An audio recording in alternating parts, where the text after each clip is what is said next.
President Cyril Ramaphosa and his ministers in the Government of National Unity are concluding their first cabinet Lekgotla today. The meeting aims to formulate government's medium-term development plan with a key focus on how the Government of National Unity will kickstart economic growth. For more on this, I'm joined by Thulani Tshefuta, who's a constituency head for the National Economic Development and Labour Council, that's Nedlac. Mr. Tshefuta, a pleasure to have you on the program this afternoon. Considering the focus on economic growth at this Lekgotla, how do you see the role of Nedlac in really shaping policies that promote inclusive growth, but also job creation in this country? Thank you very much, and good afternoon, Tlantla, and the viewers of Newzroom Afrika. Firstly, we think that the convening of the Lekgotla itself is an important step in defining the program of action of the Government of National Unity.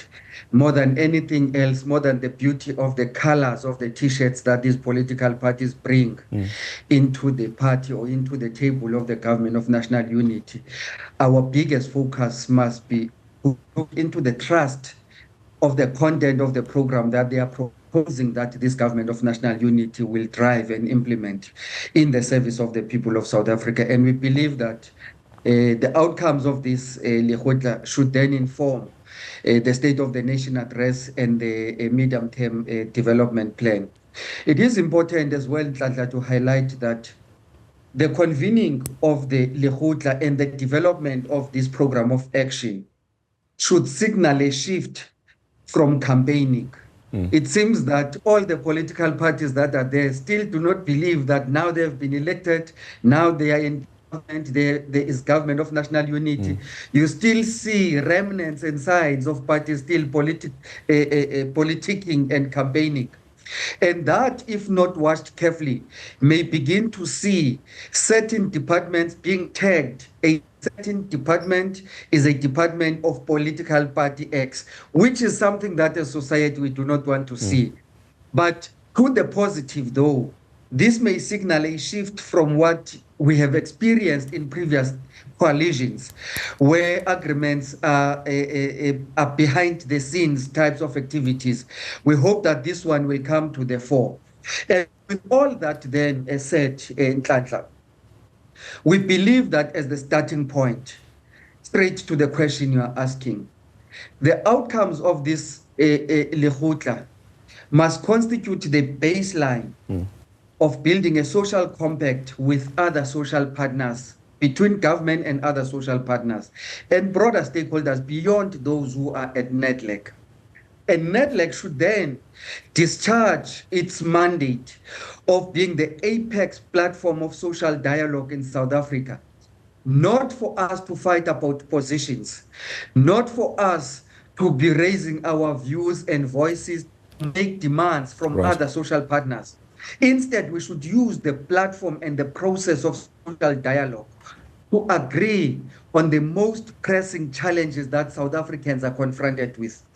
And we should use the platform and the process of social dialogue to be counted as part of the solution in raising what could be done to address those challenges that South Africa is confronted with. And that should then lead to that which is the social compact. In the social compact itself, it is not something that will be implemented or should be implemented by government. If the social dialogue is meaningful, every partner must raise a hand and be counted as part of the solution in defining what is the role of every social partner in the successful implementation of that social compact. And we believe that the focus on economic growth, as has been said, is an important and a necessary step for now. I do appreciate that context, but the Government of National Unity's Lekgotla, it also aims to set a new national policy agenda, and to take from what you're saying it signals a shift from previous arrangements. Speak to us about what specific outcomes or policies that you'd like to see emerge that could have a direct impact on economic development. I mean, one thinks about areas like Port Elizabeth and other similar regions. Well, it is important to acknowledge the central role of the economic policy. So it is important to focus on economic growth, and it is a necessary focus.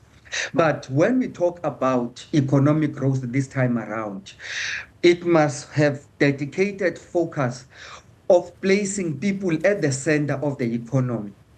It must begin to develop an economy that works for the people. We know that we come from experiences of jobless growth in South Africa.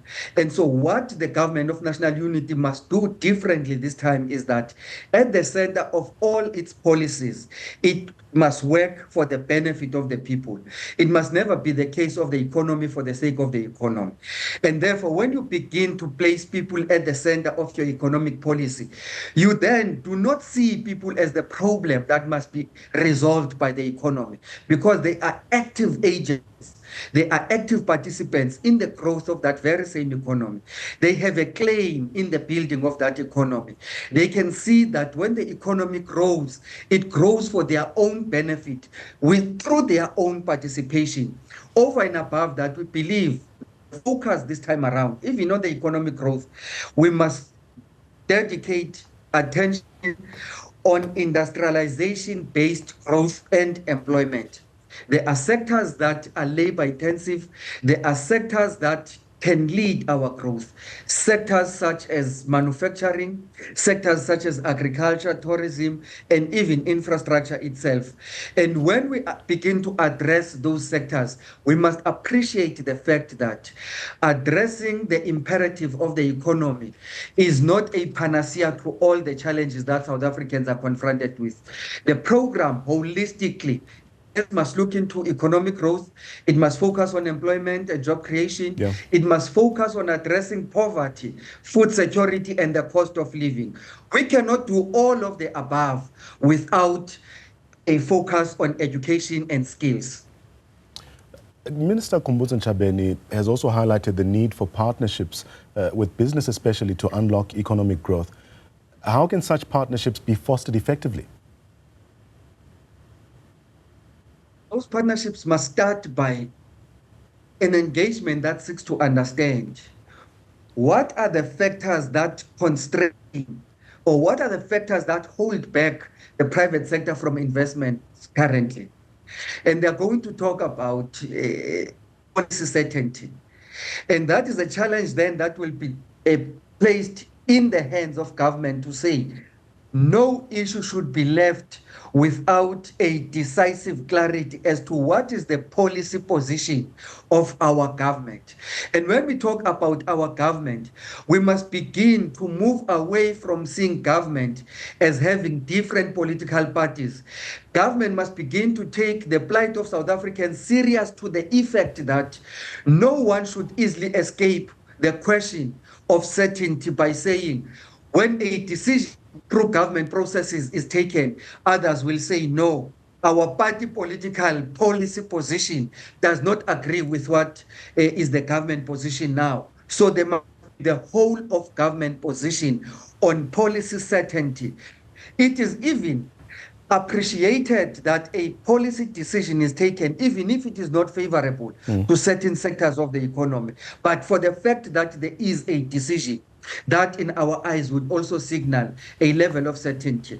There are also factors that sits on two sides of the equation here. On one side, they sit as binding constraints of the economy. Right. On the other side, they sit as critical enablers. And those include energy, water, broadband data, skills and infrastructure. So if those factors are leveraged and unleashed, they can serve as critical enablers to attract investments, to grow the economy, create employment, and improve livelihoods of the people of South Africa. Thank you so much for your time, Mr. Thulani Tshefuta. He joins us from Nedlac, giving us their perspective on the 7th administration